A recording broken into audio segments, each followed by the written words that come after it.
ये है पिया का FM. So am I right? So I think I'm live. Hello guys, this is Pia Singh and you are watching me on #PiaKaFM. Actually this is a YouTube channel, Pia Ka FM, which I generated and first time I'm live on this platform. And आज मैं जिस इंसान से आपको रूबरू कराने जा रही हूँ, that person is very very very important and very amazing. और आज बहुत सारी बातें हैं जो उनके साथ होने जा रही है और ही इज़ रियली अमेजिंग। आप जब उनकी पूरी स्टोरी सुनेंगे, आप जब उनसे बात करेंगे तो आपको लगेगा कि ये इंसान कहाँ छुपा बैठा था। तो #PiaKaFM पर आज मैं आपको उस इंसान से मिलाने जा रही हूँ। सो राइट नाउ मेरे साथ इस समय कौन कौन हैं जो जुड़े हुए हैं, प्लीज़ अगर आप मुझे रिक्वेस्ट भेज सकते हैं ज्वाइन होने की तो आप मुझे रिक्वेस्ट कीजिए।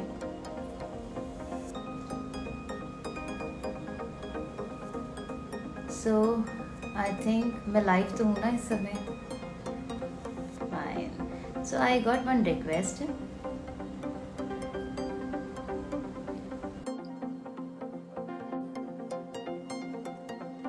I think I'm connected to some. #Pia का FM and very good afternoon ma'am, कैसे हैं आप? Very very good afternoon. You are looking so handsome today. क्या बात है? Thank you so much. Surprise का वेट कर रहे थे आज आप? अच्छा ये सरप्राइज था, मतलब सुबह से।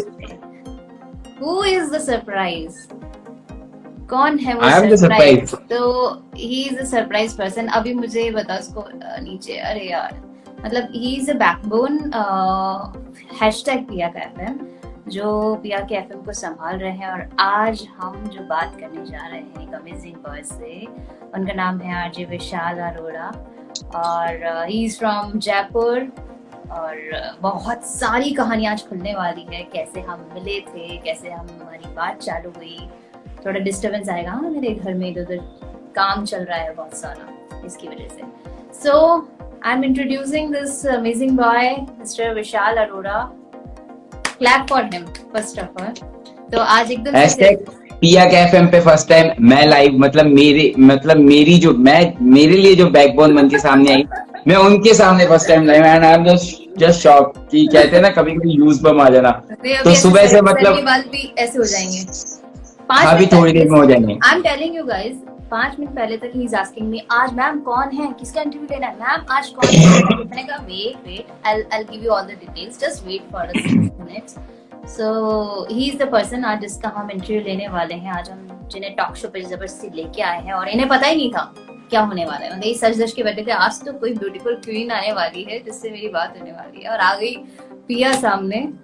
तो आज हम चालू करते हैं। ये तो वही वाली बात हो गई कि मैथ्स का पेपर हो और पहला क्वेश्चन इतना हार्ड हो जो आपको आता ही नहीं हो। तो एक तरीके से कहे तो वही वाला स्टार्टअप मैं बोलूंगा पिया के FM पे। And thank you so much first of all for such a great amazing gift, मैं बोल देता हूँ उसको आज के लिए। तुम्हारा बर्थडे कब आता है?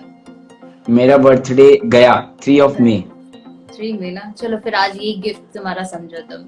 आज बहुत सारे लोग तुम्हें देख रहे हैं इस समय और धीरे धीरे बढ़ते जाएंगे। तो सबसे पहले तो मैं इंट्रोडक्शन दे देती हूँ विशाल का।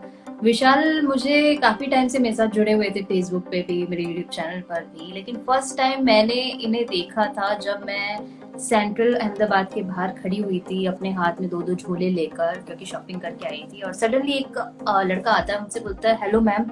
आई वाज सरप्राइज, मैंने कहा ये कौन है, ऐसे कैसे, मतलब कौन आ गया ऐसे बात करने के लिए। ऐसा लगता है ना एकदम कौन छेड़ने के लिए आ गया। मैंने कहा मैं इतनी सुंदर तो दिख भी नहीं रही हूँ यार, कि कोई छेड़ने के लिए आ गया इंट्रोडक्शन के लिए, कह रहे यार मतलब चांस मार दे।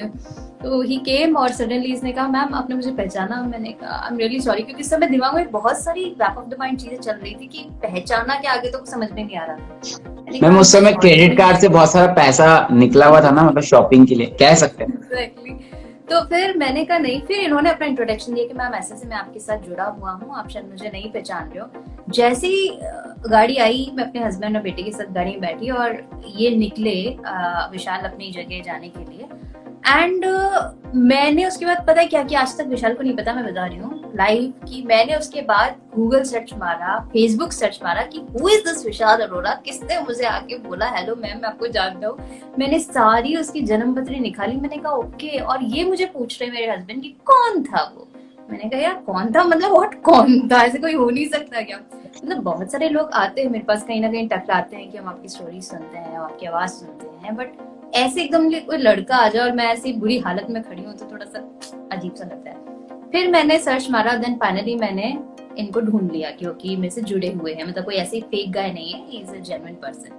फिर हम लोगों की बातचीत धीरे धीरे स्टार्ट हुई, वर्क को लेकर, वॉइस ओवर्स को लेकर, चैनल्स को लेकर, और धीरे धीरे आई थिंक 2 साल हो गए इस बात को जाना। हाँ, 2019 में हम लोग सेंट्रल मॉल में मिले थे, जब मैंने वहां पे मारुति सुजुकी की एक्टिविटी की थी और आप कुछ खरीद के निकली थी वहां से।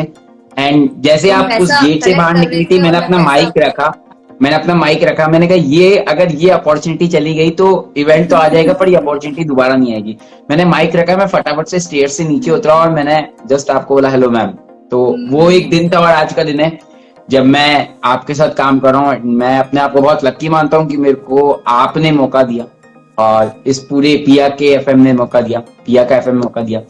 और ये दिन ये उस दिन से आज तक शायद आपने मेरे को बहुत सारी अपॉर्चुनिटीज भी दी और अभी भी देती आ रही हैं।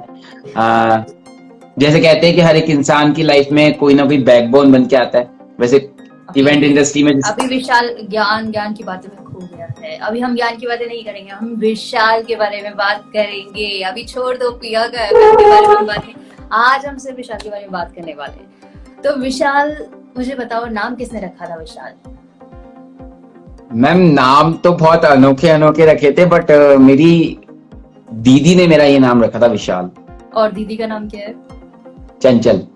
चंचल, हाय। तो चंचल वही जो यहाँ अहमदाबाद मोटेरा में? Yes yes yes yes. Okay okay okay, हाँ मैंने देखे थे तुम्हारे वो वीडियोस, उनके साथ राखी बंधवाते हुए, राइट? वही थी ना वो? ओके, तो चंचल दीदी ने आपका नाम रखा विशाल। क्या सोच के रखा, कुछ उनके माइंड में था? जैसे मैंने मेरे भाई का नाम राहुल रखा था क्योंकि उस समय वो कुछ होता है मूवी चल रही थी ना, तो मुझे था कि अरे सब मेरे भाई को ना ऐसे राहुल कह के बुलाएंगे। ऐसा कुछ तो मेरे को याद नहीं है, बट क्या सोच के रखा, बट शायद उस समय पे डीडी नेशनल पे एक नाटक आता था और उसमें एक गाय था जिसका नाम विशाल था। ओके, तो वहां से रिलेट करते उसको बोल सकते हैं। ओके ओके, तो वैसे मैं इस स्टोरी के एंड में बताऊंगी कि एक्चुअली विशाल का नाम विशाल बिल्कुल परफेक्टली रखा गया है और उसमें बिल्कुल फिट होता है ये नाम। क्यों वो लास्ट में मैं बताऊंगी। विशाल एक बात बताओ, स्कूल टाइम में कभी दीदी से कोई ऐसा झगड़ा हुआ तुम्हारा जिसकी वजह से तुम्हें डांट तो बहुत खानी पड़ी, लेकिन दीदी ने सब अपने ऊपर ले लिया मैंने किया था, इसने कुछ नहीं? मैम एग्जैक्टली स्कूल टाइम की बात करूँ तो मैं अपनी दीदी के स्कूल में ही पढ़ा हुआ हूँ। ओके। मेरी दीदी टीचर थी। अच्छा। वो जूनियर टीचर थी, मतलब जूनियर स्टूडेंट्स को पढ़ाती थी और मैं सीनियर में था। एंड मैं बहुत मस्तीखोर था मैम, मैं पढ़ाई में बिल्कुल जैसे कहते हैं ना डामाडोल वाला बच्चा वो था। एंड जब भी कोई बात होती थी तो वो अपनी बात घर तक नहीं पहुंचाती थी, स्कूल में सलटा के और बोल देती थी कि कभी भी मान जा, वरना घर पे गई तो पापा बहुत मारेंगे। My God. तो ये सब कुछ था दीदी का सिर पे कि कर मैम। हाँ, दीदी का हाथ आज तक भी है और उनका सपोर्ट भी बहुत बड़ा है। क्योंकि इंडस्ट्री में जब आने का सोचा, जब एंटरटेनमेंट लाइफ में एंट्री करने का सोचा, तो सबसे पहला जो अंगुली थी वो उन्होंने ही पकड़ी थी कि चल मैं खींचती हूँ, जो होगा देख लेंगे। ओके, और जो ये अहमदाबाद वाली दीदी है, एक इकलौती सिस्टर है मेरी। अच्छा, एक सिस्टर हो और आप एक ब्रदर हो? हाँ, मतलब हम 4, मेरे पापा और 4 ब्रदर्स है और हम लोग 10 भाई हैं, उनमें हमारी इकलौती सिस्टर है। Okay okay, luckiest one. थोड़ा सा और आगे जाती हूँ, जब आप थोड़े और आगे बढ़े तो मैंने उस दिन भी मैं आपसे मिली थी जब अहमदाबाद में, आपने मुझे बहुत सारी चीजें ऐसी बताई कि मैं मतलब आपको देखती रह गई थी कि ये इंसान जो मेरे सामने खड़ा हुआ है, मतलब मुझ में इतनी डबल एनर्जी आ गई थी कि मैं तो शायद एक छोटी सी चोट लगने से ऐसे बेहोश हो जाती हूँ, अरे यार लग गई है कि ये हो गया हो गया। एंड बिलीव मी, अभी राखी के एक दिन पहले मैं हॉस्पिटल में एडमिट थी, 4 घंटे क्योंकि मुझे ड्रिप लगना था। और उस टाइम पे मुझे सिर्फ विशाल का चेहरा याद आ रहा था, क्योंकि थोड़े टाइम पहले मैं उससे मिली थी और मुझे ये लग रहा था कि नहीं यार, विशाल जब इतना सारी चीजों से निकल सकता है तो फिर मैं इतनी सी चीज से क्यों डरूं। नहीं तो बिलीव मी, मेरे को जब ड्रिप या कोई इंजेक्शन लगता था ना तो पूरा हॉस्पिटल को पता लग जाता था कि इसको कुछ सुई लगने वाली है, लगी है। तो ये हालत थी, बट विशाल की वजह से मुझे इतनी एनर्जी मिली और मैं बता नहीं सकती हूँ कि सीरियसली, मतलब एक होता है ना कि आप एक ऐसे इंसान से सामने रूबरू मिले हो जिसने इतनी सारी चीजों को सहन करने के बाद और आज आपके सामने वो एक मार्क की तरह खड़ा है। तो विशाल प्लीज आप हमारे व्यूवर्स को बताइए क्या जर्नी थी वो आपकी स्ट्रगल वाली, जो आप जिससे निकल आए। और आपने मुझे ये भी बोला था लास्ट में कि मैम मैंने बहुत रेस्ट कर लिया, अब मुझे काम करना है और बहुत काम करना है। तो इसके पीछे क्या था वो सारा, वो प्लीज बताइए। मैम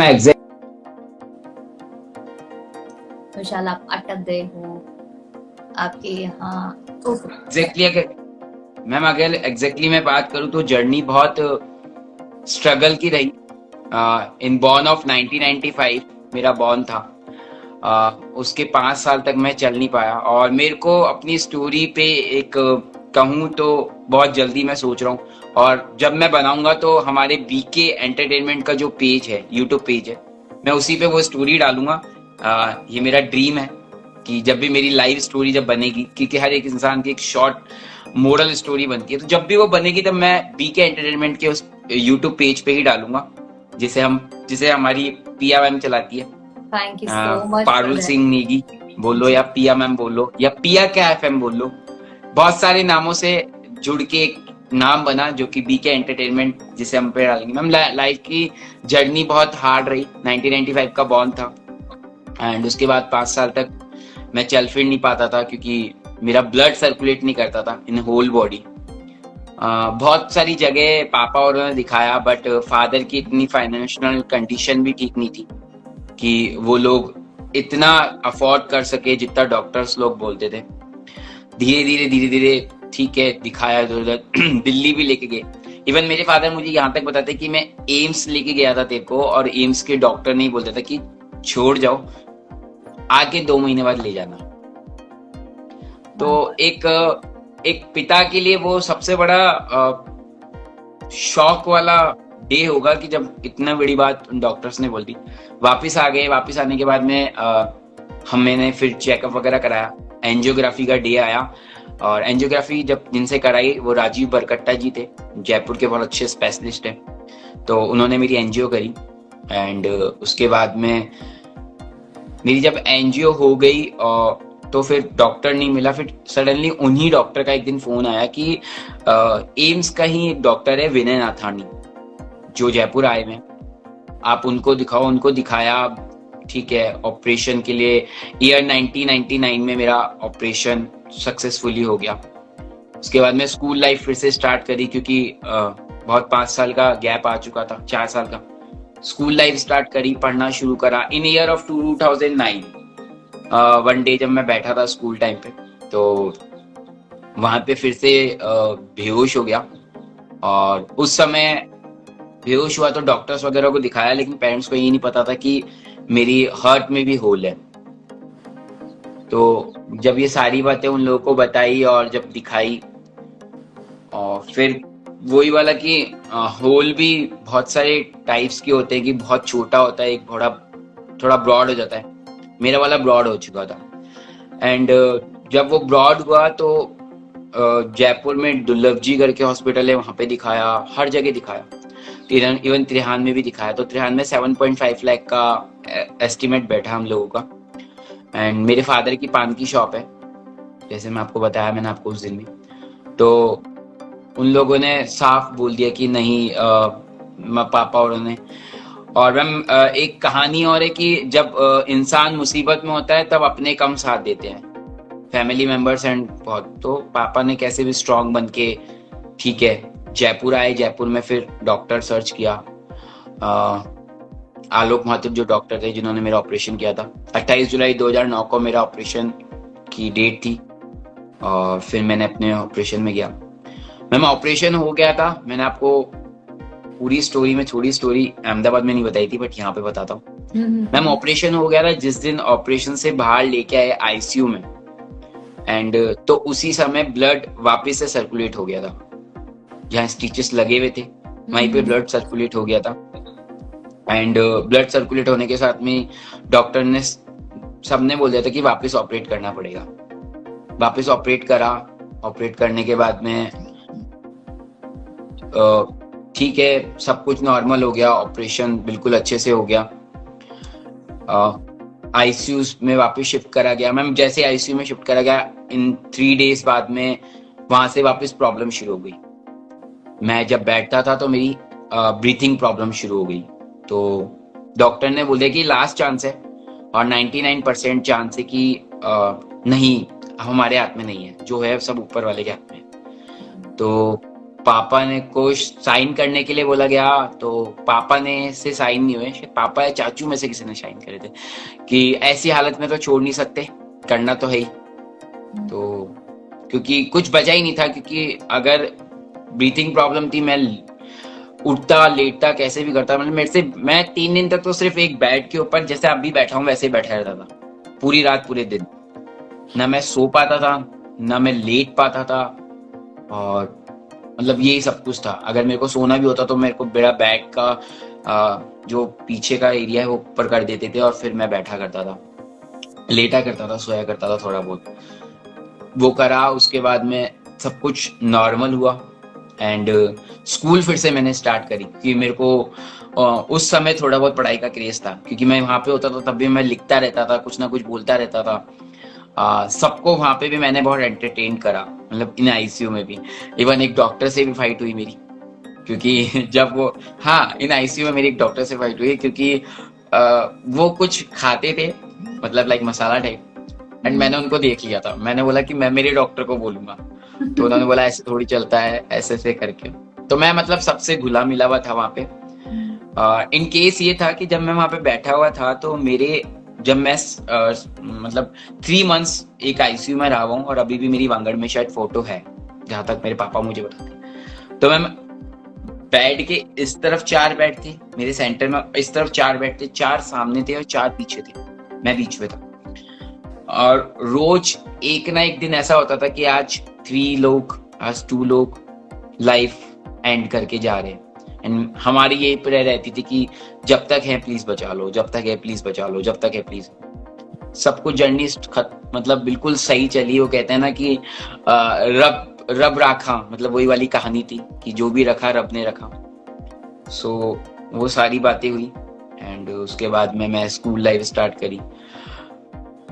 डॉक्टर, हर महीने डॉक्टर के जाता था, तो पर स्टिचेस जो होते हैं वो 3 महीने में, मतलब अब तो लेजर होने लग गया, पहले लेजर नहीं होता था, पहले वैसे ही होता था। तो वैसे हुआ। देन मैम हुआ ये कि स्टिचेस जहां से मतलब कट करने थे, वहां पे कट करने वाले स्टिचेस जगह पे एक स्टिचेस अंदर रह गया। तो जब मैं स्कूल जाता, तो स्कूल से आता तो मेरे ब्लडिंग शुरू हो जाती। तो पापा ने बोला ये हो क्या रहा है, मतलब चेकअप कराया, और जब सब कुछ चेकअप वगैरह कराया तब पता लगा कि यार एक स्टिचेस अंदर रह गया। एंड सबसे बड़ी बात थी कि हमने जहाँ ऑपरेशन कराया था वो गवर्नमेंट हॉस्पिटल था, और जब मेरे ऑपरेशन के जस्ट 3 या 4 महीने बाद में वो डॉक्टर प्राइवेट में शिफ्ट हो गया था, टोंगिया हॉस्पिटल जयपुर में। तो वो वहां शिफ्ट हो गए थे। तो हम लोगों ने वहां चेकअप वगैरह कराया, तो पापा ने साफ बोल दिया कि मेरे पास इतने पैसे नहीं कि मैं प्राइवेट में इसको वापस ऑपरेट करवा सकूं। तो उन्होंने, वो डॉक्टर काफी अच्छे थे, और आज भी मैं उनका बहुत आदर सम्मान करता हूं कि उन्होंने उस समय पे हमारा बहुत साथ दिया। तो मैम करीबन 61,000 रुपीज का वो जो अमाउंट था वो उन्होंने फ्री करा, उन्होंने कोई चार्ज नहीं लिया हमसे, और 61,000 रुपीज थे, तो कोई चार्ज नहीं लिया, कोई बेड का चार्ज नहीं, सिर्फ ये बोला कि आप आना, 10 मिनट का ही काम होगा, कराना चुपचाप, हम आपको डॉक्टर को सब कुछ दे देंगे, अपनी गाड़ी उठाना सीधे निकल जाना। और हमने, पापा ने बिल्कुल एग्जैक्ट ऐसे ही करा। एंड ये स्टोरी थी। उसके बाद में दीदी की शादी हुई, एंड फिर एक सडन फैमिली में एक और प्रॉब्लम स्टार्ट हो गई, और वो मम्मी की थी। तो फिर जाके जब थोड़ा बहुत संभलते थे, दीदी की शादी करी, हमने घर बनाया हमारा, और जो भी वो सारा काम हुआ वो क्योंकि भैया उस समय पे 2009-10 में भैया 9th या 10th में जैनपेक में काम करते थे। हमारा बिजनेस नहीं था जब, अभी तो भैया का बिजनेस है ट्रांसपोर्ट का। तो दीदी की शादी 2011 में पापा ने करी उसी दुकान से। उसके बाद मम्मी की ट्यूमर का ऑपरेशन करा एंड फिर हमने बहुत अच्छा एक घर बनाया। मैं पिया के एफएम में वो भी दिखाऊंगा जब हम लोग पिया के एफएम में हमारा जब वो ब्लॉग डालेंगे, तब मैं वो भी दिखाऊंगा कि किस तरीके से मेरा पूरा जर्नी गुजरी। एंड यही सब कुछ था एंड आज मैं आपके सामने हूँ और आप मुझे सपोर्ट कर रही हैं और थैंक यू सो मच। मतलब सीरियसली बताओ ना, मेरे से आगे कुछ बोला ही नहीं जा रहा है और मतलब पता नहीं मैं क्या बोलूंगी, but seriously it's a big thing. Ma'am आपकी आवाज नहीं आ रही है मेरे तक। मेरी आंखों से आवाज आ रही है इस समय, मेरे मुंह से आवाज नहीं निकलेगी। एग्जैक्टली मैम, जो भी सुनता है सबका ऐसे होता है, बट मैंने कभी अपनी ये स्टोरी शेयर नहीं करी थी, फर्स्ट टाइम मैं शेयर कर रहा हूँ एंड लिटरली मैं किसी को शेयर नहीं कर पाता। इसीलिए मैंने आज तुम्हारे लिए सरप्राइज रखा कि एटलीस्ट सबको पता चले कि जो सबके साथ टॉक शो में जुड़ता है ये Vishal Arora, actually what he is, क्या है ये, मतलब क्या अजूबा इंसान है ये, जिसने इतनी सारी चीजें सहन की है। उसके बाद ये मुझे कहता है कि नहीं मैम, मैंने बहुत सारा टाइम खराब कर लिया, अभी मुझे काम करना है, आप मुझे रोको मत। बट हाँ, बहुत सारी बातों के लिए डेली कुछ ना कुछ हो जाता है और मुझे उसे बोलना पड़ता है। बट मैम ऐसा है कि लाइफ मैंने मेरी लाइफ को ऐसे जिया कि यार जब मैं आपको एक बात और बताता हूँ, जब मैं ऑपरेशन थिएटर के अंदर जा रहा था ना, तो मेरे पापा मुझे बताते हैं कि वो तू इतना मतलब ब्रेव बच्चा था कि तू ऑपरेशन थिएटर के अंदर जा रहा था तब भी तू रोया नहीं है। अक्सर सबके मैं रोया नहीं हूँ। और वहां पे गणेश जी भगवान की एक फोटो थी, जब एंट्री करते हैं तो वहां पे, तो मैंने उनको ये मतलब हाथ लगाया और ऐसे करा, मगर जो होगा देखा जाएगा। तो ये कहानी थी। तो इसी कहानी के बीच में पूरी लाइफ की जर्नी मतलब ऐसे ही स्टार्ट करी। और आज भी मैं मतलब मेरे को सब बोलते हैं कि यार तू हंसता रहता है, तेरे को कोई प्यार भी करता है नहीं करता, तो मैं सबको ही बोलता हूँ मैं अपने आप से बहुत प्यार करता हूँ बस। और मेरे को सब बोलते हैं तू कमाता नहीं, ये नहीं करता, वो नहीं करता। मैं इतना कमाता हूँ कि मैं खुद का गुजारा खुद कर लेता हूँ, मेरे को लोगों की जरूरत नहीं है। मेरे आसपास कौन है मुझे नहीं चाहिए। मैं अकेला जी लेता हूँ, मैं अकेला अपने रूम में होता हूँ। अभी तो पिया का एफएम मेरे साथ है, तो मैं पूरे दिन भर उसके बारे में सोचता हूँ और दिन में 2-3 बार डांट भी खाता हूँ, जो मुझे बहुत अच्छी लगती है। और लिटरली मेरे को वो जब मैसेज आता है ना एक, तो मेरे को थोड़ा सा डर होता है कि मैं इसको खोलूं नहीं खोलूं, बट खोलना तो पड़ेगा क्योंकि मैम के साथ जुड़ा हूँ, तो खोलता हूँ और सुनता हूँ। और मैं आपको एक बात और बताऊं आज, जब मैं आपका मैसेज सुनता हूँ तो मैं उसको एक बार नहीं सुनता, मैं उसको एटलीस्ट 5 बार सुनता हूँ। जैसे कल भी आपने मेरे को एक मैसेज ड्रॉप किया था इन आफ्टरनून समय पे कि बेटा मैं आपको डांटती नहीं हूँ, मैं आपको इसलिए बोलती हूँ कि आप कुछ सीखो और कहीं दूसरी जगह जाओ तो कुछ ऐसा बन के जाओ कि लोग बोले कि यार ये परफेक्ट है, कि 10 मिनट का काम 2 मिनट में कर देता है। तो वो मैसेज भी मैंने 5 to 6 टाइम सुना। और जब मैं सुनता हूँ तो मैं आपको एक बात और बताता हूँ, कभी कभार मैं ऊपर होता हूँ या फिर मैं आपका प्रेस कर देता हूँ, मम्मी पीछे से बोलती है डांट पड़ रही है क्या, डांट पड़ रही है क्या, डांट पड़ रही है क्या? नहीं, डांट नहीं पड़ रही, सीखने को मिल रहा है। तो ये सारी चीजें होती है। तो ये लाइफ की जर्नी है कि अगर आपको कहीं से कुछ सीखना है तो डांट तो खानी पड़ेगी। मतलब आज लाइव इसके ऊपर हो गया। हाँ, मैं डांटती हूँ नहीं, सीखने के लिए थोड़ा कुछ आपको सुनना पड़ेगा। अगर आप कहीं गलत जा रहे हो और आपको सामने वाला कुछ कह रहा है कि नहीं ये गलत है, तो मतलब गलत है। तो नहीं, मैं साथ हूँ डेफिनेटली तुम्हारे। और मैम आपकी वॉइस नहीं आ रही है। वॉइस बिल्कुल नहीं आ रही मेरी? हेलो? नहीं मैम। अब मुझे बताओ करना क्या है, क्योंकि वॉइस तो अभी भी नहीं आ रही है। Hello hello hello hello hello hello, क्यों नहीं आ रही मेरी वॉइस? Everything is okay. मैं एक बार कट करके ज्वाइन कर लूं? हाँ, रीजॉइन करना एक बार मुझे।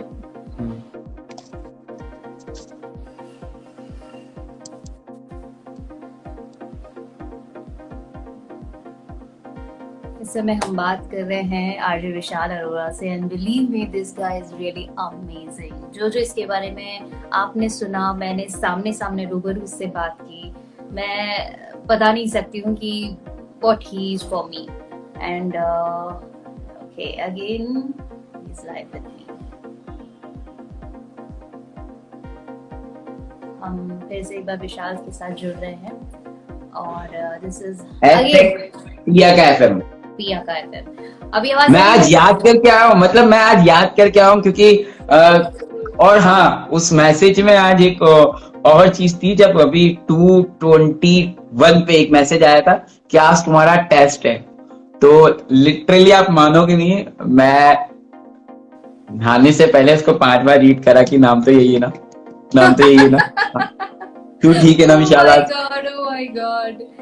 नहीं देखो विशाल, हमने भी मतलब जब से हमने काम चालू किया था 2003 की बात है, मैंने भास्कर के साथ जब न्यूज एंकरिंग चालू की थी, तब वो छोटी छोटी बातें जो इतनी थी ना, मतलब बिलीव करोगे कि न्यूज पढ़ने के बाद जब हम घर जाते थे तो वो रास्ते भर के जो आंसू टप टप गिरते थे ना कि आज तो प्रोड्यूसर ने ये कह दिया, आज प्रोड्यूसर ने कह दिया, ज्यादा गर्दन हिलाओ तो भी प्रॉब्लम है, स्माइल दे दो तो भी प्रॉब्लम है, सैड ज्यादा न्यूज पढ़ दो तो, मतलब हर तरीके से प्रॉब्लम होती थी। फिर जाकर जब राजस्थान के टॉप न्यूज एंकर्स में आ गए तब लगता था ओके नहीं सर सही कहते थे यार, कि नहीं गड़बड़ थी, इतना ही करना है, क्योंकि वो गुरु है, उनको पता है कि नहीं इसको मुझे बेस्ट बनाना है तो इसमें क्या क्या खामियां वो निकालनी। क्योंकि हम तो इतने खुश होते हैं, अरे आज तो न्यूज हमने क्या परफेक्टली पढ़ी, जैसे गेट से बाहर निकलते ना न्यूज रूम के, क्या किया आज ये, मैंने कहा सर मतलब, तो बोले क्या न्यूज पढ़ी है ये, मैंने कहा इतनी अच्छी तो पढ़ी आज, कोई फंबल नहीं था, कुछ भी नहीं था, बिल्कुल परफेक्ट। बोले नहीं ऐसे नहीं पढ़ते, वही ऐसी हालत होती थी कि तो नहीं क्या कर जाए, छोड़ दे। मैम वही वाली कहानी कि एग्जाम देने तो जा रहे हैं, एग्जाम दे भी दिया, बाहर आके सबको बोल रहे बहुत अच्छा गया है, जब रिजल्ट आया तो बोल रहे ये क्या किया। तो यही वाली कहानी एक रेडियो जॉकी की भी होती है। एंड आपने तो बहुत लंबा सफर तय किया है, मैं तो जस्ट अभी 1.5 साल से ही हूँ, और आपकी हमारे जैसे बुड्ढे बनाए थे, मैं भी, हम देखो सफेद बाल हो गए हमारे, कलर करवाना। मैम अभी कहाँ सफेद, अभी आप कहाँ बुड्ढे हो, अभी तो आपको बहुत लंबी जर्नी तय करानी है मेरे को। अभी हमें इस चैनल को इतना बड़ा बनाना है कि हम जहाँ 2 हैं वहाँ 2 से 2000 हो जाएं। तो मेरा यही उद्देश्य है कि अगर मैं यार इस टीम में मैम के साथ काम करूं नहीं करूं, लेकिन मैं पिया का एफएम के साथ हमेशा काम करूंगा। धीरे धीरे पास हो रहे, देखो फॉर एवर, चाहे मैं गलतियों का पुतला रहूं चाहे मैं ना रहूं, लेकिन मैं काम हमेशा करूंगा। एंड ये चीज मैंने ईयर 2019 में ही सोच लिया था, जब मैंने आपको फर्स्ट टाइम आपसे मिला था कि 19, हाँ सेंट्रल मॉल 19, एंड वो टाइमिंग था अक्टूबर का टाइमिंग था। एंड उसके नेक्स्ट दिन नवरात्रि थे। कि तुमने मुझे प्रपोज फर्स्ट टाइम कब किया था, सोचने लग जाते हैं अपनी शादी कब हुई थी, मतलब उनको सोचने में टाइम लग जाता है। अक्टूबर का टाइम था एंड नेक्स्ट दिन नवरात्रि थे, एंड नवरात्रि का मेरे ही सोसाइटी में मेरा इवेंट था, वो भी मैंने होस्ट किया था। Very nice. आज सच में बात करके, और मुझे एक्चुअली तुम्हारी जो जर्नी है वो लोगों तक पहुंचानी थी कि ये है आरजे विशाल अरोड़ा, जो सबके साथ बातचीत करते हैं, लेकिन जो इनकी बात है वो सबसे अलग है। क्यों है ये पिया का एफएम के अंदर मेन होस्ट का किरदार निभाने के लिए हमने इन्हें क्यों अपॉइंट किया है, वो इसीलिए अपॉइंट किया है क्योंकि इनमें इतना जोश है जो सबको जोश से भर देते हैं। तो ये है हमारे आरजे विशाल अरोड़ा, जिनसे आज हमने लाइव बात की है। और हैशटैग पिया का एफएम जो है वो आप लोगों के लिए है। ऐसा नहीं है कि कोई बड़े सेलिब्रिटीज हैं तो हम उनको टॉक शो पर लेके आते हैं। एक इंसान जिसकी बहुत सारी कहानियां होती है, लाइफ से रिलेटेड इतनी सारी कहानियां होती है कि हमें कोई नॉवेल पढ़ने की जरूरत ही नहीं है। अगर हम उनके साथ लाइव सेशन ले लें तो हमें हजारों कहानियां ऐसे ही मिल जाएंगी। तो इसी तरह से अब आरजे विशाल अरोड़ा के हाथ में है हैशटैग पिया का एफएम, जिसका यूट्यूब चैनल भी है, फेसबुक पेज भी है और इंस्टाग्राम पेज पे तो हम लाइव हैं। तो ये मैं आपको एक बार वापस रिकनेक्ट करता हूँ, आपकी वॉइस वापस नहीं आ रही है। Okay please do it. तो यहाँ पर ये सेशन में डेफिनेटली रोकूंगी क्योंकि इस समय मुझे भी बहुत सारे काम हैं। तो विशाल हम डेफिनेटली बाद में बात करेंगे। यहाँ पर मेरा उद्देश्य था विशाल से आपको रूबरू कराना। क्यों है वो हैशटैग पिया का एफएम के साथ में, क्या है उनमें ऐसा जिसकी वजह से हमने उन्हें इस पूरे चैनल का कार्यभार संभालने को दिया है। सो प्लीज गाइस, अगर आपके पास भी ऐसी स्टोरीज हैं तो विशाल से कांटेक्ट कीजिए। हमारे सारे पेजेस के जो नंबर्स हैं वो आपके पास नीचे डिस्क्रिप्शन बॉक्स में हाजिर हो जाएंगी थोड़ी देर में, तो आप हमसे कनेक्ट कर सकते हैं। और साथ ही साथ मैं ये कहूँगी कि एक जिम्मेदारी होती है हमें खुद को खुद से मिलाने की, उसे कभी मत छोड़िए, जैसे कि विशाल ने किया है। विशाल खुद को जान गए हैं कि उन्हें करना क्या है। दुनिया की अगर हम परवाह करेंगे तो वो हम कभी नहीं कर पाएंगे जो हम करना चाहते हैं। लेकिन हाँ, किसी को दर्द देकर नहीं, किसी के साथ बुरा कर कर नहीं, हमेशा अच्छा बनकर चेहरे पे स्माइल रखिए, आपकी तकलीफें वैसे ही दूर हो जाएंगी। ओके, दुनिया की नहीं सोचिए। ओके, चलिए, thank you so much all guys, and please take care you all. दोनों की दोनों वैक्सीन लगा लेना, मैंने लगा चुकी हूँ। सब्सक्राइब कर देना चैनल को, बीच में प्रमोशन डाल दिया। And then again this is thing कि प्लीज मास्क लगा के ही बाहर जाइएगा, बिना मास्क के मत जाइएगा। चाहे कुछ भी हो जाए, चाहे सब कह दे कि नहीं सारी चीजें नॉर्मल हो चुकी हैं, इस अफवाह पे मत जाइए। प्लीज मास्क लगा के रखिए, सैनिटाइजर की बॉटल हमेशा साथ में रखिए। ये है पिया का FM।